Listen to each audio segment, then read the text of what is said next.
Estos son los grupos de ultraderecha que, hoy en día, existen en Estados Unidos, los mismos que defienden al presidente Trump y que representan una fracción significativa de los que votarán por él en este 2020.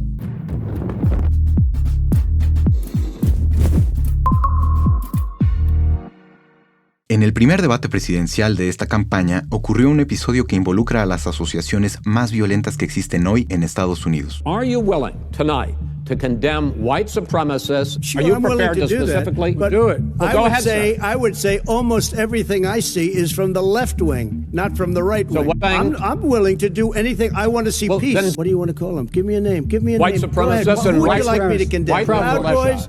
Stand back and stand by, but I'll tell you what, somebody's got to do something about Antifa and the left, because this is not a right-wing problem. This is a left-wing problem. Chris Wallace, el moderador, pidió a Trump que condenara a los supremacistas blancos de Estados Unidos. El presidente se negó, le dio la vuelta al asunto y habló de la supuesta violencia de la izquierda radical. Sin embargo, ¿existe una izquierda extrema en Estados Unidos? ¿Qué es Antifa, el grupo del que habló Trump en el debate? Más que un movimiento organizado, Antifa es una reacción social a los discursos y comportamientos fascistas de Trump y sus simpatizantes. Antifa, pues, significa antifascista y puede pensarse como un fenómeno similar a Black Lives Matter, esa reacción civil a la violencia policíaca ejercida sobre el sector negro y económicamente vulnerable de Estados Unidos.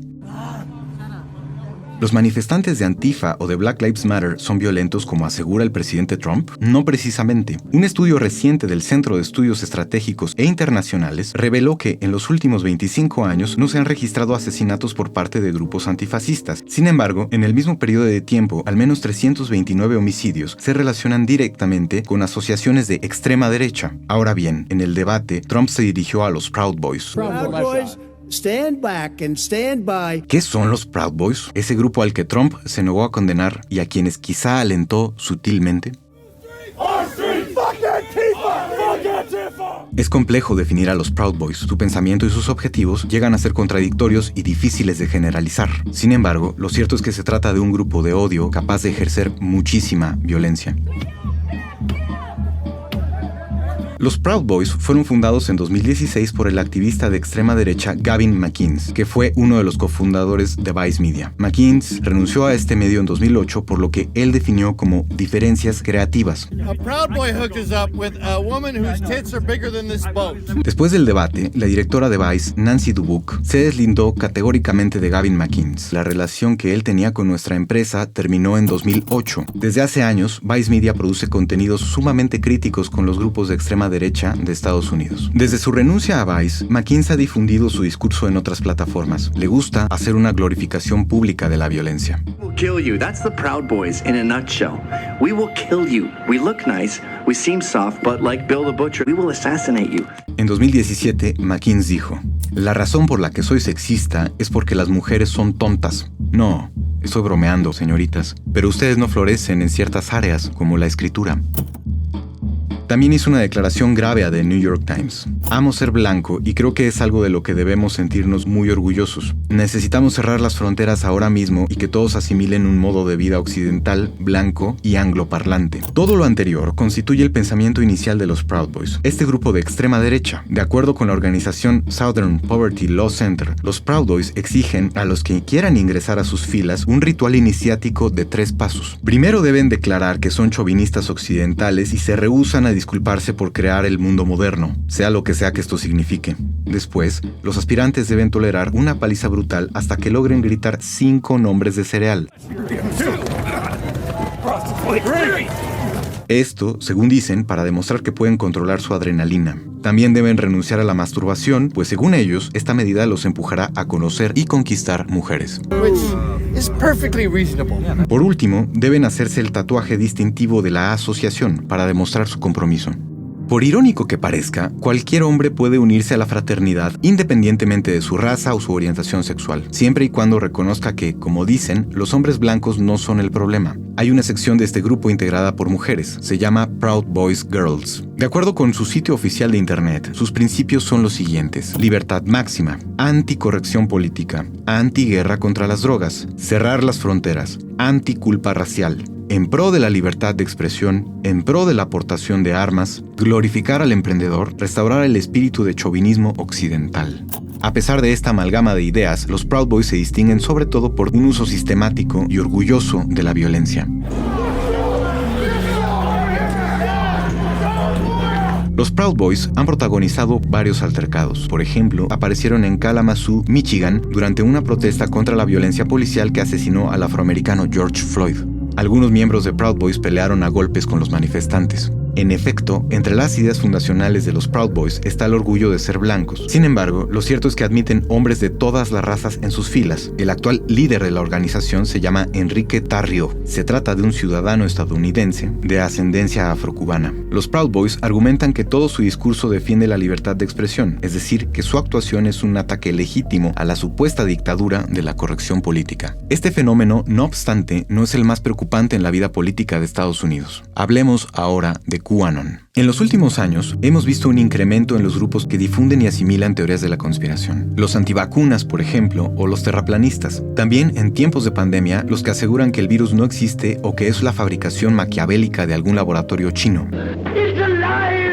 Esta elección presidencial se distingue, entre otros factores, porque hay una teoría conspiratoria en juego. Su nombre es QAnon. Este relato encuentra su antecedente directo en un atentado que pudo terminar en tragedia, conocido como Pizzagate. En 2016, un hombre armado abrió fuego en una pizzería ubicada en Washington, D.C. El atacante estaba convencido de que en el restaurante se operaba una red de tráfico sexual infantil dirigida por la élite del Partido Demócrata, incluida Hillary Clinton. Lo leyó en internet, como muchos otros. Cuando comprobó que en la pizzería no había un solo niño encadenado, el tirador se entregó. Un año después surgió QAnon, una teoría similar a Pizzagate y peligrosamente difundida entre muchísimos simpatizantes de Donald Trump. El relato asegura que la cúpula del Partido Demócrata, así como algunas estrellas de Hollywood, poseen una red clandestina y satánica de tráfico sexual infantil. No solo eso, también argumenta que sus líderes beben la sangre de los niños vejados después de asesinarlos. De acuerdo con la teoría QAnon, Trump lleva a cabo la misión secreta y heroica de desmantelar a esta organización y de llevar a sus miembros a la justicia. So help me God. Por lo tanto, dicen, los escándalos del presidente son falsos, solo una tapadera de su verdadera encomienda. Los creyentes de QAnon apoyan la presidencia de Donald Trump.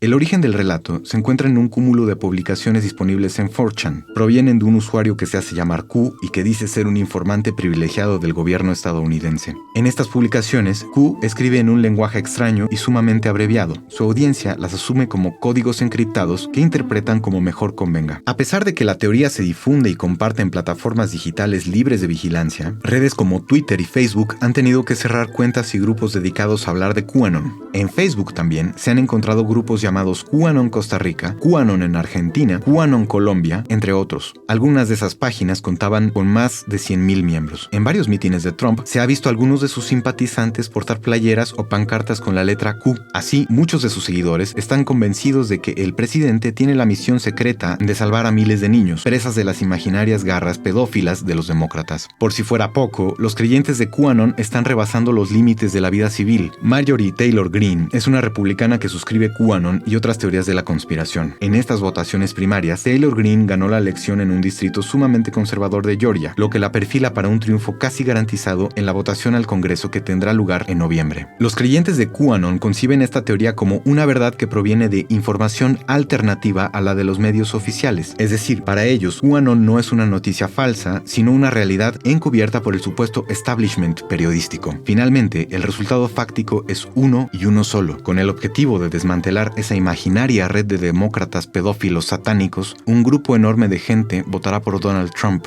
Un informe de NBC News reveló que Facebook ha realizado un conteo sobre la operación de QAnon en sus redes. El resultado arroja que existían miles de grupos asociados a esta teoría, lo que suma un total de varios millones de usuarios. Anthony Comello, de 25 años, fue acusado de asesinar a un jefe de la mafia llamado Francesco Calli. El abogado de Comello aseguró que su cliente estaba convencido de que el mafioso era integrante de la camarilla demócrata pederasta. Por otro lado, una creyente llamada Jessica Prim fue detenida este año con más de una docena de cuchillos ilegales. Pretendía asesinar a Joe Biden y salvar con ello a miles de niños inocentes. QAnon y Proud Boys guardan un punto en común. Ambos movimientos se enarbolan como como una lucha por la libertad de información y de expresión. Los dos grupos se asumen como despiertos, activos y patriotas. A esto se suma que gestionan narrativas y actos que no solo desafían la razón, sino que constituyen una sistemática producción de violencia. ¿Cómo entender estos movimientos tan difíciles de concebir? ¿Cómo explicar su existencia? Y sobre todo, ¿es posible que las teorías de la conspiración cambien el rumbo de esta elección? No olvides dejarnos tus comentarios, dar like a este video, follow y campanita para más información.